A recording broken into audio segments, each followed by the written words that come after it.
सद हैं। ये जो आम आदमी पार्टी के मुख्यमंत्री केजरीवाल, इनकी ईडी ने जो है अपने कस्टडी में लिया है, शराब घोटाले का आरोप है। इस संबंध में क्या कहना है? ऐसा है कि ईडी एक संवैधानिक संस्था है, किसी पार्टी विशेष या जाति विशेष या पद विशेष में काम नहीं करती है। जो काम गलत करेगा उसके खिलाफ कार्रवाई होनी चाहिए। कार्रवाई हुई है, इसका चुनाव से कोई लेना देना नहीं है। अगर हमने गलत किया है तो गलत के लिए संस्थाएं बनी हुई हैं और आप कोर्ट जा सकते हैं। अगर आपको कुछ गलत नहीं किया तो आपको कोर्ट बरी कर देगी। इससे किसी पार्टी विशेष का कोई मतलब नहीं है कि भाजपा कुछ कर रही है कि केंद्र सरकार कुछ कर रही है। ईडी अपनी संस्था है, उनका इतना काम है कि जो गलत करता है उसके खिलाफ कार्रवाई करती है। आखिर क्या वजह है कि विपक्ष पार्टी की ही लोगों को जो है ईडी जो है निशाना बनाती है? ऐसा कुछ भी नहीं है।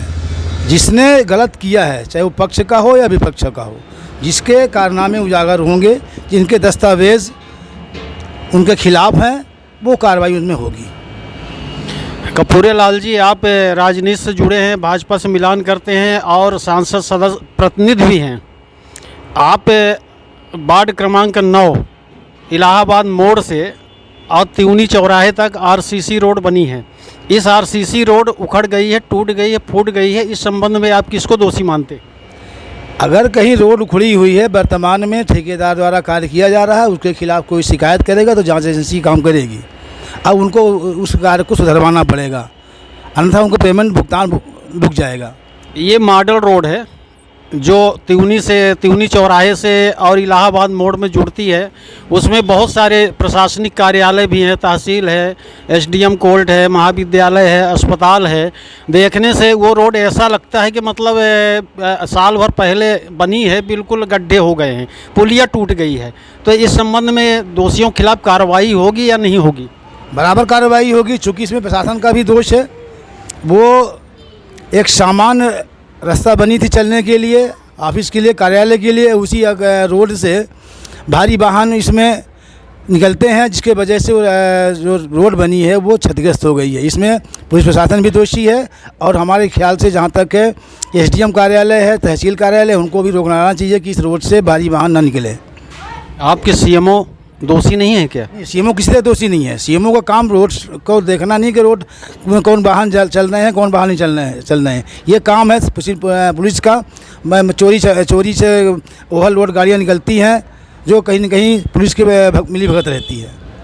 आपका क्या मानना है? अभी जांच के आदेश हुआ है कमिश्नर के यहाँ, आपके नगर पंचायत में बहुत सारे भ्रष्टाचार के मामले हैं, चाहे 8 कर्मचारियों को हटाने का मामला रहा हो, या 24 की भर्ती का मामला रहा हो, या अन्य निर्माण कार्य के संबंधित हो, या हैंडपंप खनन का मामला हो, या पीएम आवास का मामला हो। बहुत सारे बिंदु हैं। इस संबंध में क्या कहना है?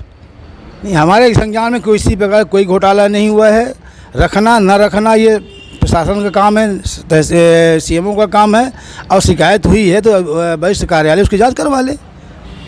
सबसे महत्वपूर्ण चीज़ है कि 26/8/22 को जो पीआईसी ने प्रस्ताव पारित किया है 8 कर्मचारियों को सेवा से पृथक करने का, उसमें एक मृतक श्रमिक कर्मचारी है नर्मदा, वो भी 26/8/22 के ही प्रस्ताव में उसको सेवा से पृथक किया गया है। क्या वो आपके नगर पालिका में कर्मचारी था? नहीं, नर्मदा प्रसाद मैत्रेय का नाम नहीं है। उसमें हो सकता है कि दीपक या किसी और के नाम होगा, हमको जानकारी संज्ञान में हमारे नहीं है। जो भी होगा देखा जाएगा। उसमें स्पष्ट लिखा है कि बिंदु क्रमांक 1 से 8 तक श्रमिक कर्मचारियों को सेवा से पृथक किया जाता है। ये 26/8/22 को पीआईसी ने प्रस्ताव किया है। 8 कर्मचारियों को हटाया गया। उन 8 कर्मचारियों में जो है 2 को पहले वापस ले लिया गया था और 2 में से जो है एक नर्मदा स्वीपर और अर्जुन पांडे, ये भी आपके यहाँ के कर्मचारी थे? नहीं, हमको जानकारी नहीं, चूँकि पहले हम पार्षद नहीं थे। इसके पहले कार्यकाल में हमारी जानकारी में नहीं है। यह जानकारी आप उनसे लीजिए, सीएमओ साहब से। ये तो आपको मालूम है कि 4 कर्मचारी जो है हाई कोर्ट चले गए थे। इसको भी जानकारी नहीं कौन हाई कोर्ट गया है, कि हाई कोर्ट में क्या हुआ, हमको जानकारी नहीं है।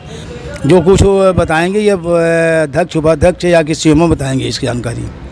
ये जो रोड बनी है इसकी स्वीकृति क्या है? कितने इसकी लागत क्या है? चूँकि हमारे कार्यकाल में रोड नहीं बनी है, हमको जानकारी नहीं कितने की स्वीकृति है, कितने किस मत से बनी है और कौन ठेकेदार बनाया है इसके।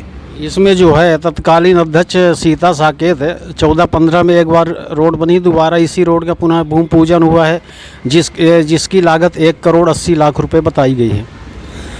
हमारे जो संज्ञान में है वो केवल कुछ पार्ट बना था पहले, और जो शेष बची थी वो सीता साकेत कार्यकाल में बना, लेकिन पूरे की जानकारी हमको नहीं है।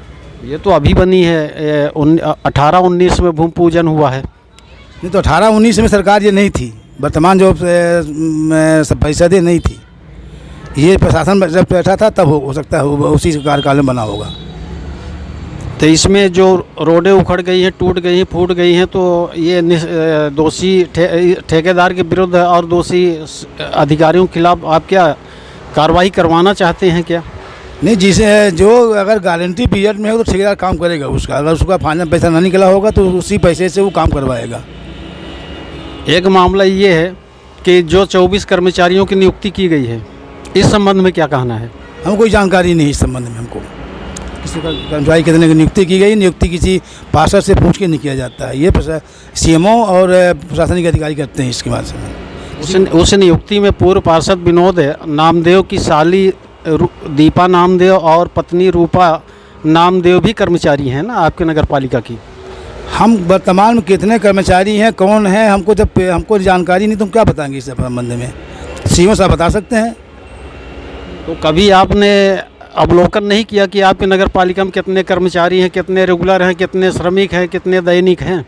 ये काम CMO का है, CMO बैठक लेते हैं कितने कर्मचारी हैं, ये काम अध्यक्ष का है कितने कर्मचारी हमारे यहाँ काम कर रहे हैं, कौन कौन काम कर पार्षद से जानकारी मिलती है सब चीज़ें। ठीक है, बहुत बहुत धन्यवाद कपूरे जी।